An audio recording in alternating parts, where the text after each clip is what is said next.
games to play this October, and more coming up on today's episode of Lace and Tech News. Hey, Gadget here. You're just in time for the latest episode of the world's only 3-in-1 show on tech, gadgets, and gaming news. That's right, this is Lace and Tech News. My name is Taylor Merrick, and feeling kind of sick. Probably got a cough and a cold. I've been battling it this entire week. I wasn't able to do a show the last couple of days, but I'm here in the hot seat. So if you're like, hey, why do you sound different? It's probably because I have any menagerie of symptoms right now, whether it's a sore throat or a cough or congestion. Take your pick. It's probably all three. So if you're new here, hit that subscribe button so that you don't miss out on the latest. And if you've been here a while, feel free to share this episode with a friend. Now, today's feature story that we'll be taking a look at is, the games that you should be playing in October 2019, this month, at least as of the recording right now, it is October 2019, so these games are hot and ready and either in a process of being released and or released already. So, depending on when you hear this episode, here's the lineup. We'll also be taking a look at, Instagram introducing a new app.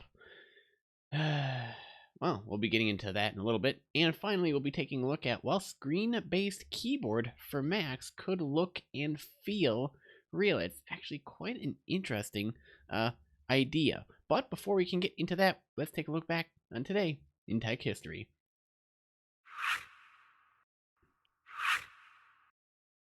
Today is October 3rd, 2019. On this day in history, in 1950, AT&T Bell Laboratories researchers John Bardeen, Walter Brattain, and William Shockley receive a U.S. patent for their invention of the transistor, which they had successfully demonstrated 2 years earlier. Now, for those of you who don't know, the transistor completely revolutionized the development of electronic and computerized technology. You see, that, in turn, led to the development of the semiconductor, microprocessor, and integrated circuits common in modern computers even today. So, quite some big news and that worth sharing. So, with that out of the way, I won't hold you back any longer. Let's get on to today's feature article. Now, for those of you wondering, tuning in, hey, can I get links to the articles mentioned in today's show? You certainly can. Head on over to, I don't know why that sounded like a mix between Mo, Curly, and a Harley Quinn, but it did. Just head on over to TechNewsGadget.net and you can get all the articles for this and any other show that you wish. So, we're looking at Geek.com. Guess these are the games that you should be playing in October of 2019. Now, according to the author, October heralds the beginning of what they affectionately call Gameageddon. And yes, October is a very big month for releases. You see, this is all leading up to the big holiday spending craze. So, a lot of game companies try to drop their newest games either right here in October or in November to try and grab that holiday crowd. So, no shortage of big must-own titles dropping this month. Whether you're playing on PC, Switch, PS4, Xbox, or even Google Stadia, you're going to have something to play. October's most notable titles include a new Call of Duty, the latest Destiny 2 expansion, which they had to take down the servers for anyways, and other games such as Luigi's Mansion, Indivisible, Concrete Genie, and Trine 4. Very solid month for gaming. For those of you who have to bear opening your wallet to spend some dough, our hearts go out to you for, every time you have to reach into your wallet to pay money for it. First up, Call of Duty Modern Warfare is coming October 25th to the PC, PS4, and Xbox One. Another year, another Call of Duty. Well, this one's Modern Warfare serves as a reboot for the franchise. Looking good so far. Beta tests have been going well so far. This entry promises to have a grittier tone than previous entries while still retaining the over-the-top Michael Bay-inspired action scenes. Modern Warfare will also have the series' celebrated multiplayer modes. Expect this to be the year's biggest seller. Well, because Call of Duty. Also, there is Tom Clancy's Ghost Recon Breakpoint coming out tomorrow, October 4th, for Google Stadia, PC, PS4, and Xbox One. Like other big military shooters of the month, Tom Clancy's back with another game. Like Ghost Recon Wildlands, this entry takes place in a massive open world environment. Survival and tactics play a large part in the experience. Players must use nature to conceal themselves or utilize technology to get the drop on foes. With the inclusion of John Bernthal as the game's lead antagonist, interestingly enough, Breakpoint will surely bring a new audience to the franchise. There's also Shadowkeep that just dropped on the 1st of October, so it's live right now. They actually had to take the servers down because they broke something and then they had to bring it back up. Hopefully it's fixed now. Released for the PC, PS4, and Xbox One. In case you're still wondering, Destiny 2 is still very much alive, even if it doesn't dominate headlines like its predecessor. Shadowkeep is the game's latest expansion. It contains an all-new raid and improvements to the gameplay.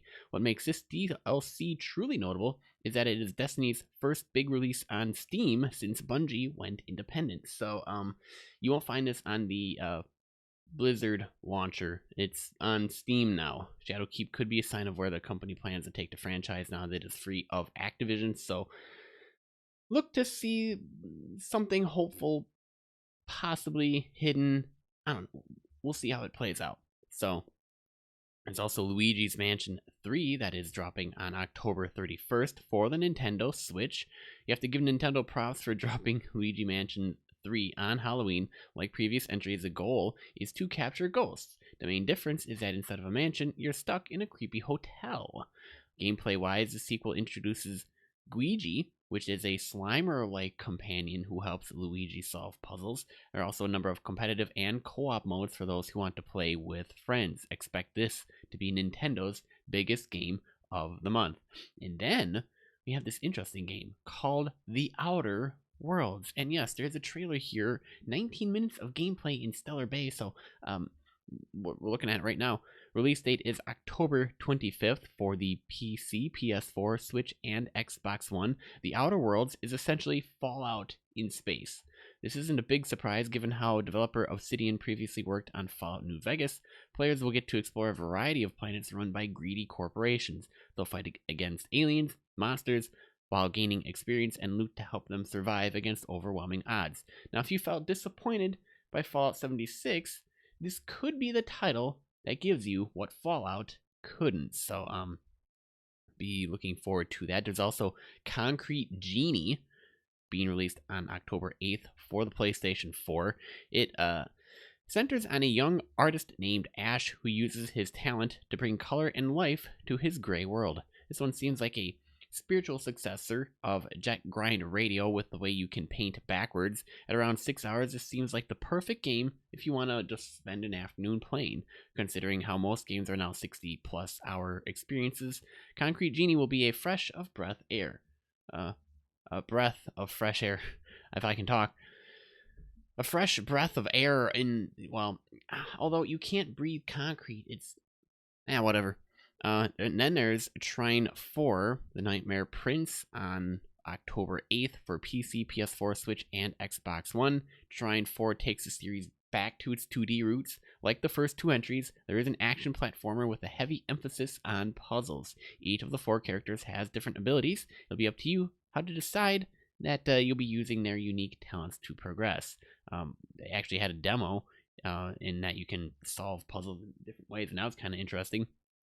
Trine 4 is also the most visually impressive entry in the series, which says a lot considering how awesome past installments look. So the author for this particular article is looking forward to Trine 4. And then there's Indivisible, October 8th for Linux, Mac OS, PC, PS4, Switch, and Xbox One. It is a fully hand-drawn game combining aspects of RPGs, fighting games, and Metroidvanias, if you want to call it that. Though turn-based in nature, battles get quite intense, especially when you have a full roster of 4 characters unleashing super moves. There's a lot of really good animation in here, and you can tell the devs poured every ounce of blood and sweat into making Indivisible look its very best. I'm almost wondering, are they trying to take on Cuphead in a way. Time will tell. And then there's Legend of Heroes Trails of Cold Steel 3, PS4 exclusive on October 22nd. It's actually an interesting JRPG franchise series that you've probably never heard of. Unlike Final Fantasy or similar games, it actually tells one continuous story from entry to entry. So this third entry should give the franchise a much needed boost. And then there's Medieval for October 25th for the PlayStation 4. It's an interesting game because I guess they remade it for PlayStation. That said, it's good that legit fans of the series will get to return to the strange world. Who knows, perhaps it'll do as well as the Crash Bandicoot reboot. And that covers all the games coming out in October. So, any games that you're looking forward to? Any games that we missed? Let us know down in the comments section, or if you're not watching via YouTube, on Twitter at TechNewsGadget. I don't know. For me, if I were to say if I'm looking forward to games, what would I look forward to? Maybe the Outer Worlds. That seems interesting. Destiny 2 Shadowkeep. I want to see what area or areas that Bungie is taking with the game now that they're kind of an independent, back to being independent once again. So kind of excited but hesitant with Destiny 2. And then I don't know, it's a toss up between Tom Clancy's Ghost Recon and Modern Warfare. But yeah, if you happen to miss anything, let me know. That covers all of it. All right, moving on to another article. You might be too old for Instagram's new Threads app. Now, if you're wondering why, and you actually want to see the surprise face that goes along with it, because I see the face that you're making right now. You don't think I know? It's because I'm watching you right now on the other side of your screen. You know, youtube.com/TechNewsGadget. You can watch this show via video. It's not just an audio show, but I understand most of you listen via the podcast anyways, so that I don't have a problem with. But if you want video, well, now you know where to find it. So Facebook announced today that it's rolling out a new app from Instagram called Threads. It's not an integrated one, it's a standalone app. Threads will pull from a user's Instagram close friends list. According to a blog post about the camera-first messaging app, Threads will allow users to share photos and videos with those friends. It goes on to state, over the last few years, we've introduced several new ways to share visually on Instagram and connect with people you care about, from sharing everyday moments on stories to visual messages on direct. But for your smaller circle of friends, we saw the need to stay more connected throughout the day so you can communicate what you're doing and how you're feeling through photos and videos. So the app seems like it pulls together the status and activity features of Facebook, the stories and real-time image sharing of Instagram or Snapchat, and the curation element of a private group chat. According to Facebook, the app opens directly to the camera and allows shortcuts for fast sharing capabilities. Based on the images and promotional materials used by Facebook to announce this product, it appears it's targeted to teens, which, considering can't think offhand of any adults who would actively use this product, well, might just be for the kids, guys. We might all be missing out here, but yeah, as you can see here, they're all excited. In addition to setting a unique or suggested status, Facebook says Threads will also let users set something called an auto status, a setting for automatically sharing little bits of context on where you are without giving away your coordinates. Obviously, in order to do this, Facebook needs to incorporate your location data, which I don't know why it's such a big deal, but for some people it is. Okay, but it also sounds like this setting shares all manner of personal information regarding your device, activity, and whereabouts. But the thing is, you better be darn sure about who your close friends are and keep that list small.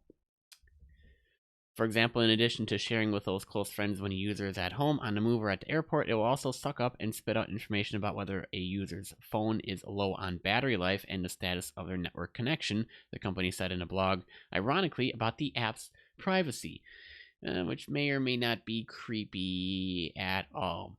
The upside, dear reader, is that you're almost certainly too old to be the target demographic for whatever Threads is trying to be, so if you're worried about it, probably not for you. If you do want to use it and you're trying to find something that's better than Snapchat or TikTok, take Threads for a spin and let me know what you think. And finally, this actually looks promising. This looks interesting, so I wanted to cover this. There's not a lot of news on this. We don't have a lot at this time to talk about, but I did want to share this tidbit of news that comes to us courtesy of 9 to 5 Mac. Future MacBooks could have a screen-based keyboard that looks and feels real. Now, a new Apple patent application published today describes what appears to be Apple's end goal with MacBooks: a screen-based keyboard with a realistic look and feel that still allows touch typing. Hopefully they actually get it right. Apple has been gradually moving away from physical keys and buttons over the years. We saw the mechanical home button on the iPhone replaced with a solid-state one, a haptic motor simulating the feel of a click. Before that was itself replaced by a swipe on the screen. Now Apple has begun that process with MacBooks. So the first step was replacing the mechanical trackpad on the MacBook Pro with a Force Touch version which used haptic motors to simulate clicks. That happened in 2015. In 2016, the MacBook Pro replaced physical function keys with the touch bar. It has been suggested that Apple's move to flatter keyboards with less travel is all part of the process of preparing us for a screen-based keyboard future, which is actually kind of interesting here. When it comes to simulating a simple click of a button, haptic motors are already very effective. Indeed, most owners of the iPhone 7 and 2015 MacBook Pro models and later were completely oblivious to the change. But now, Apple has been working on a more sophisticated screen-based keyboard tech for some time. A patent early last year, for example, described one approach: a flexible screen that could physically depress when typing, coupled to an electrostatic charge to simulate the feeling of the edge of a key. Today's patent application goes even further. And I think my nose is leaking. Well, I'm still sick. Replacing a deformable screen with an entirely simulated motion. The patent language is even denser than usual, but it appears to be describing using a mix of haptic motors and electrostatic charge to not only provide a realistic simulation of key edges and travel, but even centering the fingers on the keys, which, thinking about it, may actually be what we're looking for in a touch keyboard. I mean, think about it. When you had it before, you almost had it. You're so close and you're like, something's off. It might be this patent finally figured it out, the process. Now, it's a patent, so it may or may not pan out, but if it does pan out, we could start seeing a wider usage for it. So it's quite interesting.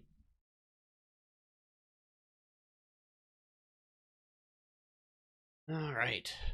But yeah, in other words, our fingers would still be able to find the center of these virtual keys because the electrostatic charge could make it feel like the keys had a concave shape.